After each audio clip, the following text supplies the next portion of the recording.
परंपरा के जाल में फंसे कैसे इंडियन मैरिज सिस्टम राजा रघुवंशी की मौत की वजह बन गया। इंदौर के रहने वाले राजा रघुवंशी की हत्या कथित तौर पर उसकी पत्नी सोनम ने अपने प्रेमी के साथ मिलकर कर दी। यह घटना भारत में मैरिज सिस्टम के अंधेरे पहलू को उजागर करती है। यह कहानी सिर्फ धोखे की नहीं है, यह इस बात की भी याद दिलाती है कि कैसे भारत में पारिवारिक शान, जाति और परंपरा किसी व्यक्तिगत पसंद पर हावी हो जाते हैं, जिसके नतीजे विनाशकारी हो सकते हैं। नमस्कार, आप देख रहे हैं न्यूज कॉल 24। मैं हूं आपके साथ सुशील पांडे। स्वागत है आपका न्यूज कॉल 24 के खास प्रोग्राम न्यूज मिनट पर। वीडियो में आगे बढ़ने से पहले आपसे एक छोटी सी रिक्वेस्ट है, इस चैनल को सब्सक्राइब करें, बेल आइकन को ऑन करें, कमेंट में जरूर बताएं कि आप ये वीडियो कहां से देख रहे हैं। वीडियो में अंत तक बने रहिए। सरल समस्याओं के सरल समाधान होते हैं। कोई व्यक्ति पसंद नहीं है, दूर चले जाओ। शादी के लिए तैयार नहीं है, मना कर दो या टाल दो। लेकिन भारत में ऐसे सरल समाधान भी सामाजिक ताने बाने और सांस्कृतिक परंपराओं की वजह से कठिन हो जाते हैं, जो अक्सर हादसे और धोखे की वजह बनते हैं। राजा रघुवंशी की हत्या किसने की? उनकी पत्नी सोनम ने की। हाँ, अगर प्रेमी राज के साथ मिलकर मिली भगत की खबरें सच है, तो क्या उसे ऐसा करना चाहिए था? जाहिर है नहीं। वह शादी से मना कर सकती थी। अगर मजबूर भी किया जाता तो वह शादी से पहले भाग सकती थी, जैसा कि उसने आखिरकार किया, बिना खून खराबे के। शायद उसके मन में अपने माता पिता के प्रति गहरा गुस्सा था, जिन्होंने उसकी इच्छा से ज्यादा परिवार की शान को प्राथमिकता दी और सोनम ने उन्हें सजा देने की ठान ली। सोनम ने कायरता को चुना। दुर्भाग्य से राजा कथित धोखेबाज परिवार का शिकार बन गया, जिसने अपनी झूठी शान को बनाए रखने के लिए उसे सुविधानुसार शादी के जाल में फंसाया। कानून और नैतिकता के सामने साहस दिखाने के बजाय अपने माता पिता के सामने कायरता को चुनने वाली सोनम का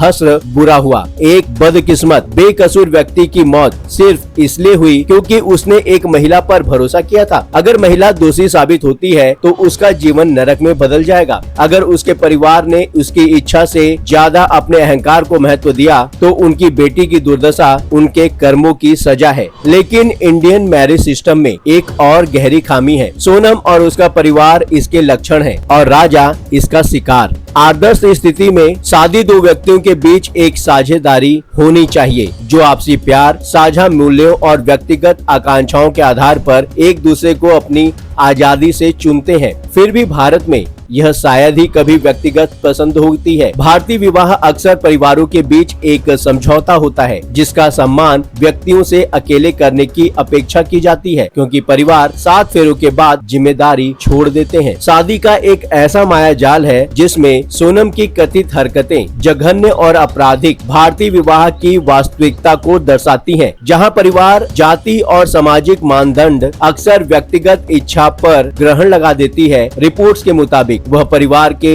एक परिचित युवक राज कुशवाहा से प्यार करती थी, लेकिन परिवार के सम्मान को बनाए रखने के लिए ही उस पर राजा से शादी करने का दबाव डाला गया। यह मामला इस बात को हाईलाइट करता है कि सामाजिक अपेक्षाएं किस तरह से व्यक्ति को हताश करने वाले उपायों पर ढकेल सकती है। इसका दोष किसको दें? हर लड़की सोनम नहीं होती जो अपनी मर्जी के खिलाफ तय की गई शादी की वजह से हत्या करने को मजबूर हो जाती है। ज्यादातर अपनी पसंद के हिसाब से खुद को ढाल लेती है, भले ही उन पर दबाव डाला गया हो। लेकिन भारतीय व्यवस्था व्यक्तिगत पसंद के बजाय माता पिता की शान को तरजीह देती है और यह शुरू से होता आ रहा है। भारत में शादी की तुलना कन्यादान से की जाती है, एक दान, गठबंधन नहीं। मनुस्मृति में विवाह के 7 प्रकार बताए गए हैं, जिसमें गंधर्व विवाह, प्रेम पर आधारित मिलन, को पायदान में सबसे नीचे रखा जाता है। प्राचीन ग्रंथों में कालिदास के महाकाव्य में दुष्यंत और शकुंतला जैसे विवाहों को परीक्षाओं का सामना करना पड़ा और सामाजिक स्वीकृति की जरूरत थी। संदेश साफ है, अपने जोखिम पर प्रेम करें जब तक कि समाज उसे मंजूर न करता हो। यहाँ सम्मान को महत्व दिया जाता है, भले ही वह अनैतिकता से हासिल किया गया हो। मध्यकाल में जाति और पारिवारिक संबंधों को सुरक्षित रखने के लिए बाल विवाह आम बात थी। 11वीं शताब्दी में भारत आए अल बरूनी ने लिखा, हिंदू अपनी बेटियों की शादी बहुत कम उम्र में कर देते हैं, अक्सर उनकी सहमति से पहले, ताकि पारिवारिक संबंध सुनिश्चित सुरक्षित हो सके। 6 साल की उम्र की लड़कियों की सगाई कर दी जाती थी। उनकी शादी के बारे में कोई राय नहीं होती थी क्योंकि परिवार और जाति पंचायत इन विवाहों को तय करते थे। अब विवाह की कानूनी उम्र तय कर दी गई है, जिससे बाल विवाह पर रोक लग गई है। लेकिन लड़कियों पर सामाजिक और माता पिता का नियंत्रण खासकर ग्रामीण इलाकों में बरकरार है। यह एक ऐसा जुआ है जिसे राजा भी नहीं जीत सकते। पृथ्वीराज चौहान और संयुक्ता की 12वीं सदी की प्रेम कहानी पारिवारिक स्वीकृति की अवहेलना करने के नतीजों को दर्शाती है। पृथ्वीराज रासो के अनुसार संयुक्ता ने अपने पिता जयचंद की अवहेलना करते हुए अपने स्वयंवर में पृथ्वीराज को चुना। उनके भाग जाने से दुश्मनी शुरू हो गई, जिससे पृथ्वीराज की स्थिति कमजोर हो गई और 1152 में मोहम्मद गौरी के हाथों उनकी हार हुई। यह याद दिलाता है कि विवाह भले ही प्रेम से प्रेरित हो, एक परिवार और सामाजिक बंधन था जिसकी अवहेलना करने का विनाशकारी परिणाम होते हैं। विडंबना यह है कि स्वतंत्र इच्छा को दबाने वाले पिता को आजकल जयचंद नहीं कहा जाता। यहाँ तक कि रानियों को भी नहीं बख्शा गया। दिल्ली सल्तनत की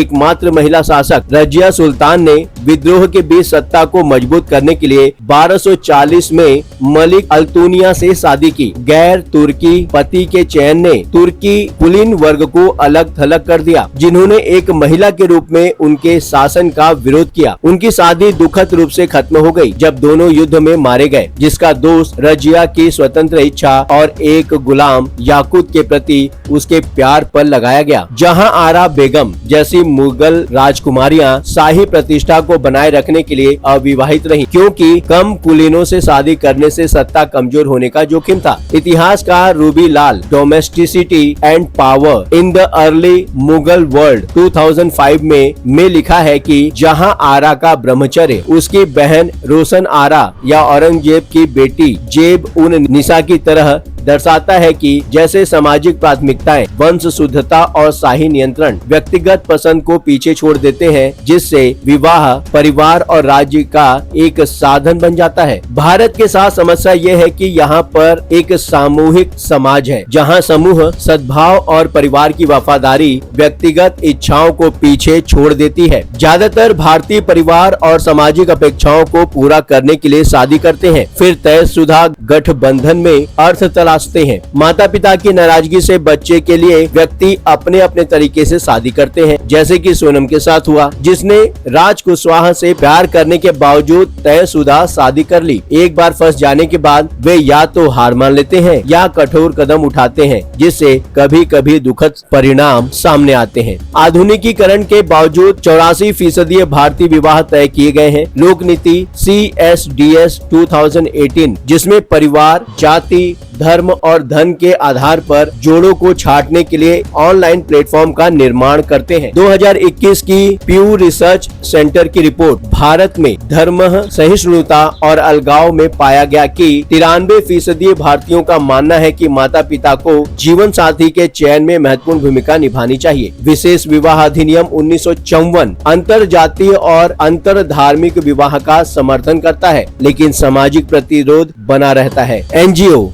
ह्यूमन राइट्स वॉच 2020 के अनुसार सालाना 1000 से 1500 ऑनर किलिंग होती है, जो विवाह पर सामाजिक नियंत्रण को दर्शाता है। भारत की सामूहिक संस्कृति अक्सर व्यक्तिगत इच्छाओं की कीमत पर सद्भाव और पारिवारिक वफादारी को प्राथमिकता देती है। सोनम की तरह कई लोग माता पिता के दबाव से बचने के लिए अरेंज मैरिज करते हैं। भारत में विवाह को उसका सच्चा अर्थ देने के लिए निर्मित पहचानों का त्याग करने की जरूरत है। व्यक्तिगत पसंद का जश्न मनाने वाली संस्कृति को बढ़ावा देकर भारत यह सुनिश्चित कर सकता है कि राजा या सोनम की तरह कोई भी व्यक्ति ऐसी व्यवस्था का शिकार न बने जो मानवता से ज्यादा परंपरा को महत्व देती है। पुरातन रीति रिवाजों, निर्मित पहचानों और झूठे अभिमान की पूजा से राजाओं और यहाँ तक कि रानियों की भी कई और कुर्बानियाँ देनी होंगी। इस विषय पर आपका क्या अपना मत है? बेझिझक अपनी राय कमेंट बॉक्स में शेयर करें। वीडियो पसंद आया हो तो वीडियो को लाइक करें। यदि आप भी कोई बात हम तक पहुंचाना चाहते हैं तो वीडियो में दिए गए व्हाट्सएप नंबर 9998323655 पर आप हमसे व्हाट्सएप द्वारा सीधे संपर्क कर सकते हैं। फ्रॉड और धोखाधड़ी करने वालों से सावधान रहें। यदि अभी तक आपने हमारे चैनल को सब्सक्राइब नहीं किया है तो देर किस बात की, चैनल को सब्सक्राइब करें।